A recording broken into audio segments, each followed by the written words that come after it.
Hello, welcome to Examining Fictional Heroes and the Authors Behind Them.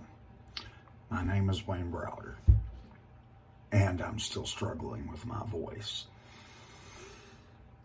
Last week, in the series that I'm doing on second chances, we discussed the book Flint by Louis L'Amour. A man who thought he was dying and was going to an old hideout in order to die alone. He became embroiled in a range war, reluctantly embroiled in it. And that, and the love of a woman, and the fact that the diagnosis for cancer was wrong, gave him a second chance. The book I'm going to be reading from tonight is also, or the story about second chances. It is from the collection The Iron Man by Robert E. Howard. These are a collection of boxing stories. The book contains an article about boxing written by Howard called Men of Iron, and 3 short stories. The Iron Man, They Always Come Back, and Fists of the Desert. These same stories can also be found in the collection The Iron Man and the Adventures of Dennis Dorgan. But these include the Dennis Dorgan stories, which were sometimes substitutes for Sailor Steve Costigan stories. Dennis Dorgan and Steve Costigan were humorous boxing stories.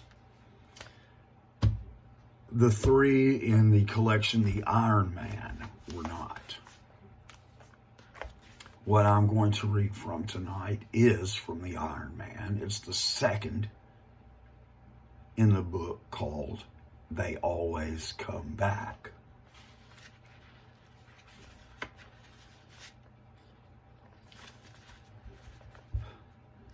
"3 years ago," continued his inexorable voice, "you were touted for the next heavyweight champion, Jack Maloney, a classy boxer and a terrible puncher, the man with the mallet right. You slashed through opposition like a second Dempsey. Starting at 18, you cleaned up your division, and at age 21, you were beating at the doors of the title. 21. An age at which most men are fighting in the preliminaries for $10 a round. And you think your life is tough. In Depression era times, men fought for $10 a round. And you were drawing down the thousands. In 3 years, you came up from nowhere. You were as fast as a cat, keen, brainy, and tough. You hit like the blow of a caulking mallet. You were wined, dined, and petted as the favorite of society, the classy pride of the ring. Then what happened? You were matched with Iron Mike Brennan, then an unknown. That was in the first story, by the way, The Iron Man. He stopped you in 3 rounds. You went all to pieces. You lost your guts. You were knocked out in your next start by Soldier Handler, a hard-hitting second-rater. Then you quit the ring, disappeared. You went to the gutter. You'd lost your nerve, turned yellow. That's a lie. Maloney was stung out of his indifference. All right, I won't say you were yellow, but you'd lost your guts. You took to booze fighting, went to the gutter, went broke. Now, in 3 years, you've made a no-stop flight from Broadway to this dump. Maloney's mighty fists clenched into iron knots on the table. His eyes flamed through the tousled mass of black hair. I ought to kill you, he said huskily, inflamed by the stuff he had been drinking. Just because you've managed a few champions, you think you can talk to a man anyway. You don't manage me. I'm not in the habit of managing whiskey soaks, sneered the other. The men I managed may not have been as fast or as hard-hitting as you were, but they were men. They didn't go all to pieces just because somebody hung a KO sign on their chin. What do you know of my trouble? You never fought in your life. No, the other admitted, but I know you fighters better than most of you know yourselves. And I know you could come back if you had the guts. Guts? Bah! What do you know of a man who has the heart knocked out of him?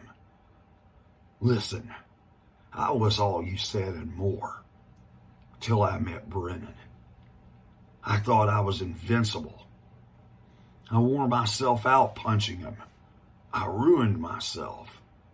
And why? Broke in the other. You mean you were ruined mentally? You came out of that fight with only one mark. A cut on your cheekbone and a few bruises. I've seen fights in which the winner was carried out of the ring. You took that defeat to heart. Just because you couldn't stop Brennan, you lost all your nerve, permanently. And why couldn't you stop him? Because he's a freak. An iron-jawed, steel-bellied gorilla that can't be knocked out. No man's ever turned the trick, and won't until he cracks from the continual punishment. Remember Joe Grimm? What Gans, Fitzsimmons, and Johnson failed to stop? But you punched yourself out and took the count. And you let it beat you. Bah! Your vanity couldn't stand the shock. You gotten to the point where you didn't believe any man could hurt you. If you'd had the stuff it takes to be a real man, that beating would have done you good. Taken some of the conceit out of you. As it was, it ruined you.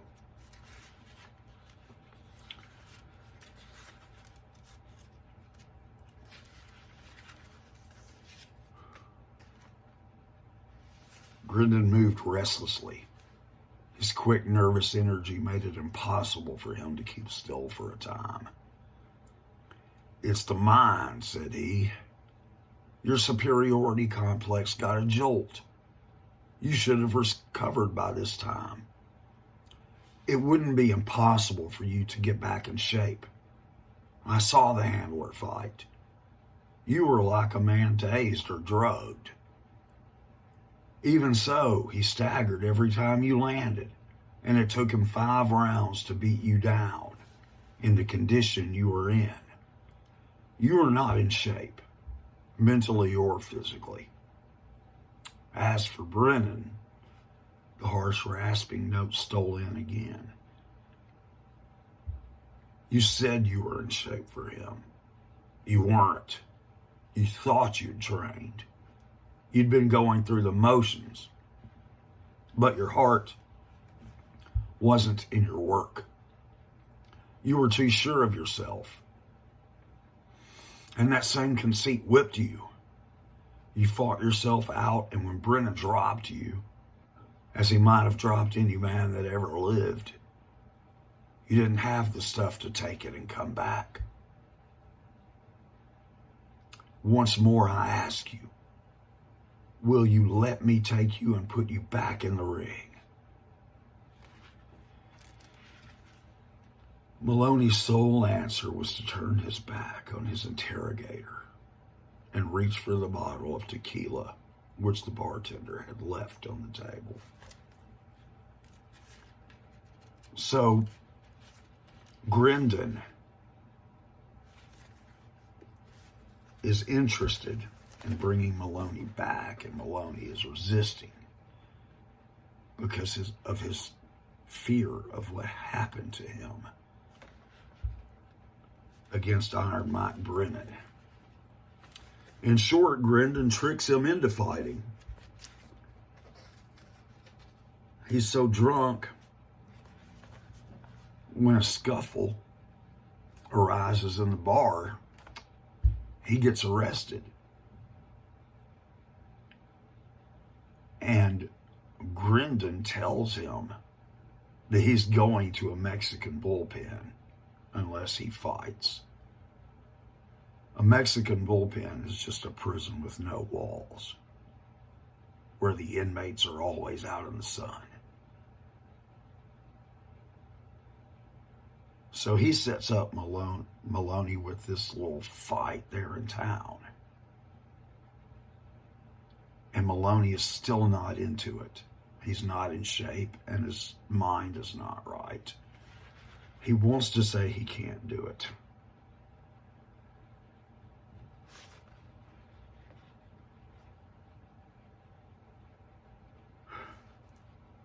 All right, Grendon snapped. Suit yourself.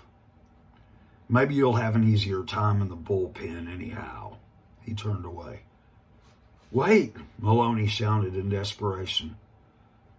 I'll fight, but how can I expect to win? A man can do anything he has to.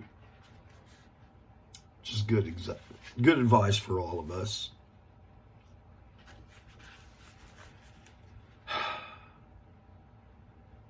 Bitterness flooded him at the thought of his past glory and his present degradation.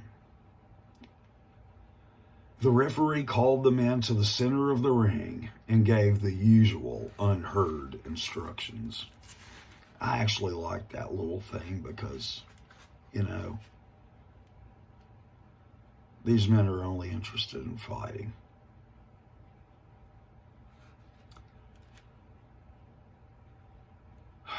But Maloney actually pulled it together and won for fear of going to the bullpen.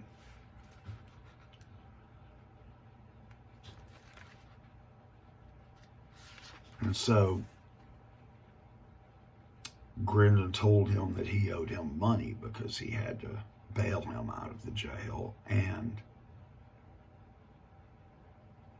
that the managers of the fight skipped out with the money. Both were lies. But he did that in order to keep Maloney under his thumb, so to speak. And Maloney still didn't want it. So I won't do it, Maloney answered shortly. I went through Hades last night. I won't do it again for anybody. Maloney, said Grendon, looking at him piercingly. You hate me, don't you? As much as one man can hate another, answered Maloney with his characteristic honesty. Now remember, Grendon's playing a psychological game here. As he said earlier,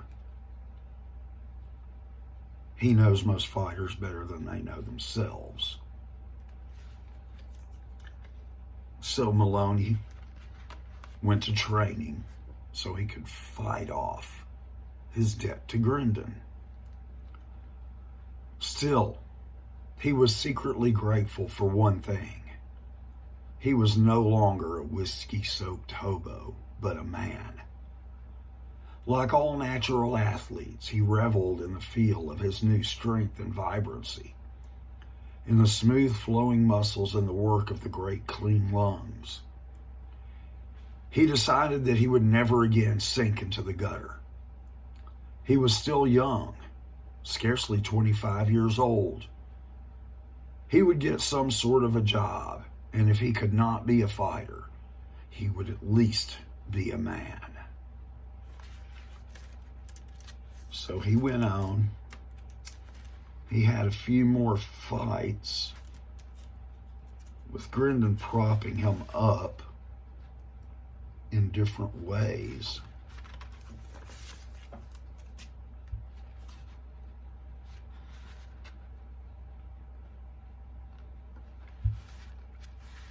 Until he found out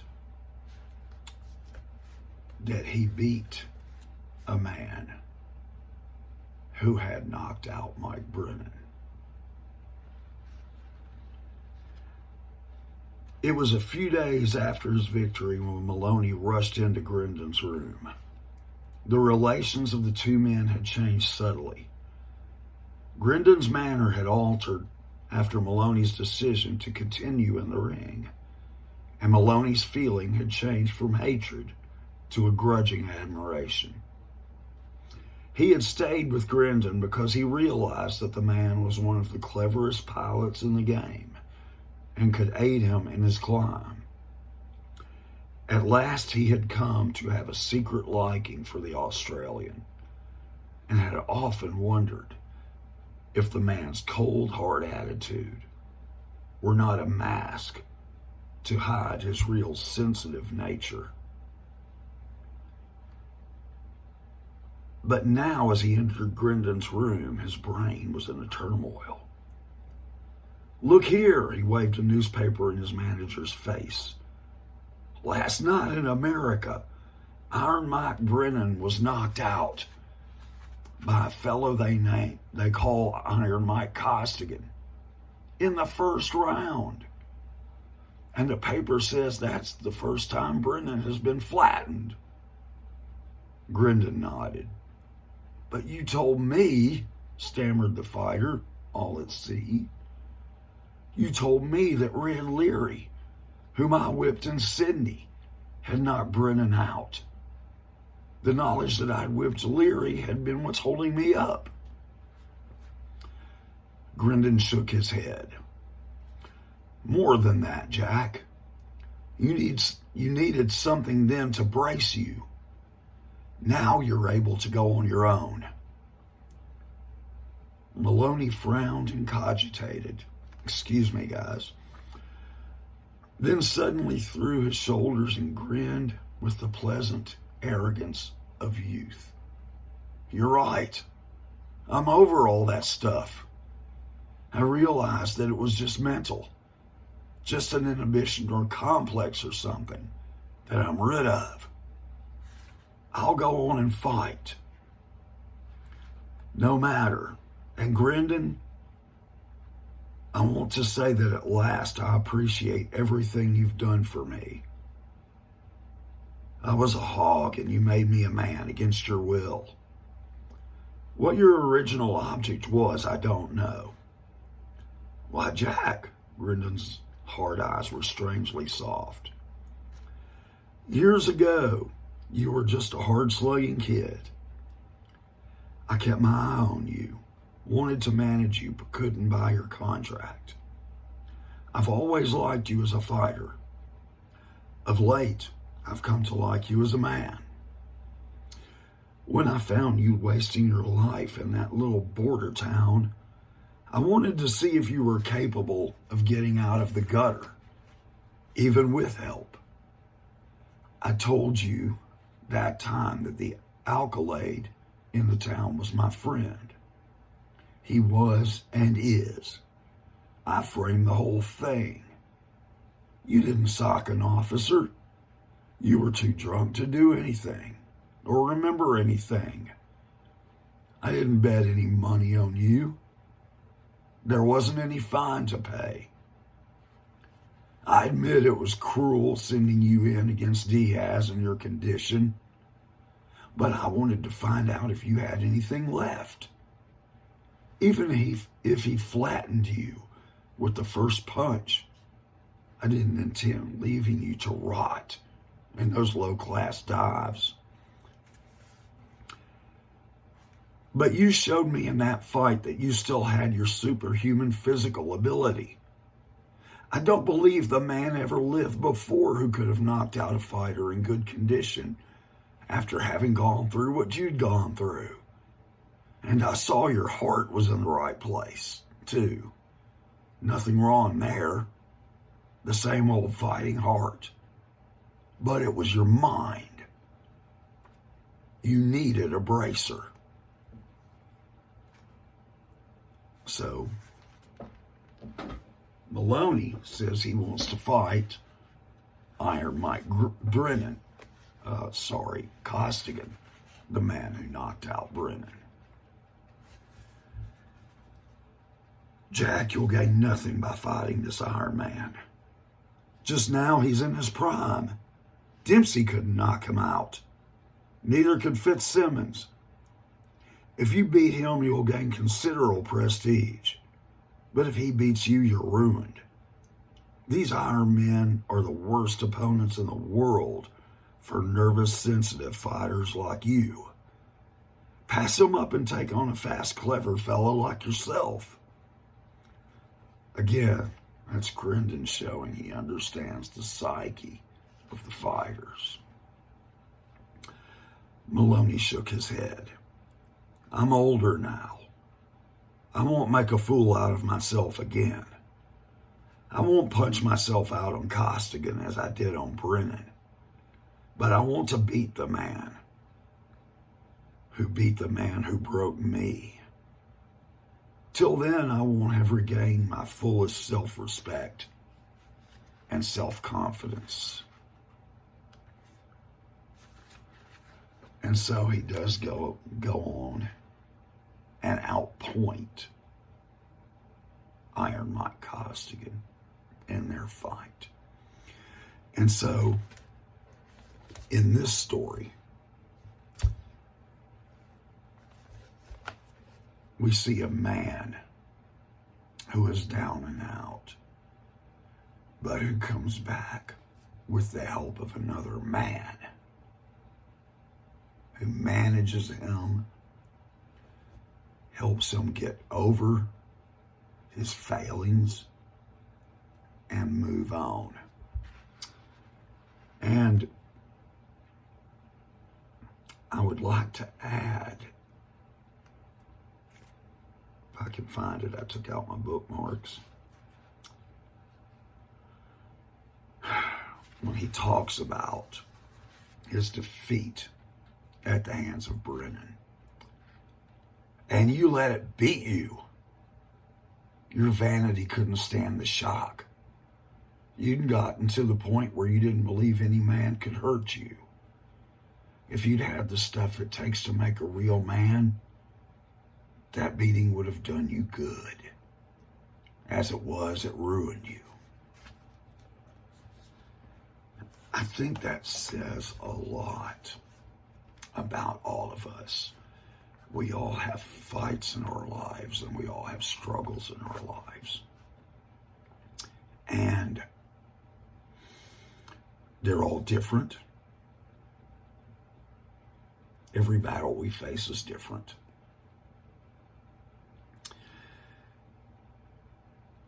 It takes longer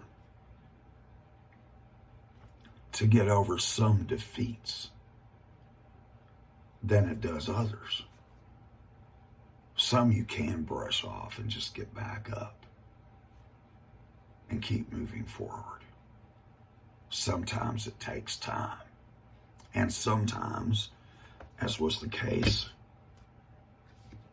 with Maloney and with Flint in that book and that discussion last week,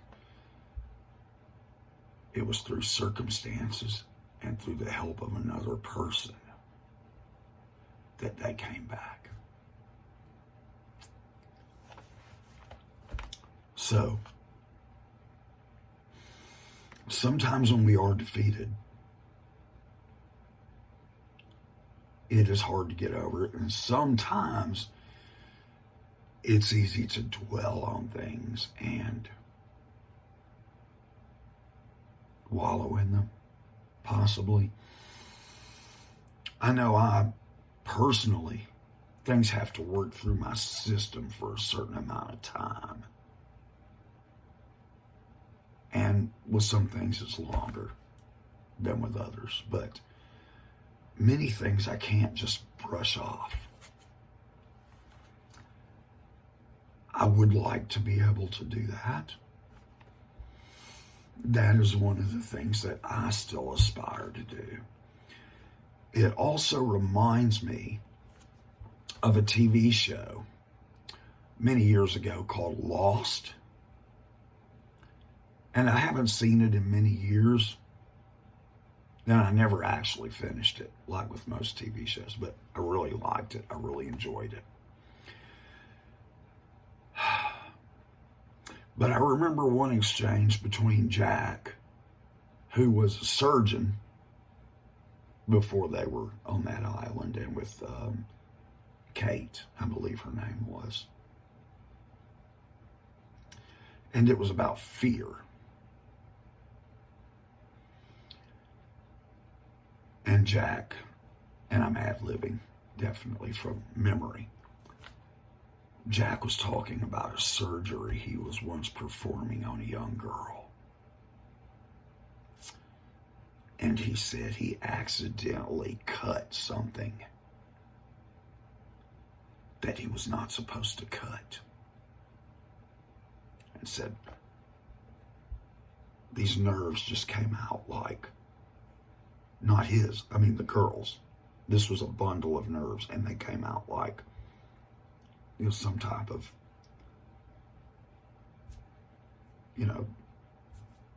noodles. I can't remember the name he called it. And he said, I gave myself 5 seconds to be scared. And then I moved on. And I saved her life. So again, that's a quality that I aspire to be able to just, okay, there it is, and then deal with it. We all have to make instant decisions many times in our lives, and we don't think twice about them. Now, some of those decisions are right and some of them are wrong. For instance, when you're driving down the highway, you may be confronted with an emergency situation. Well, you deal with it instantly. It's not something you can think about, it's something you dwell on. You have to do it right away. And the decision you make is right or wrong.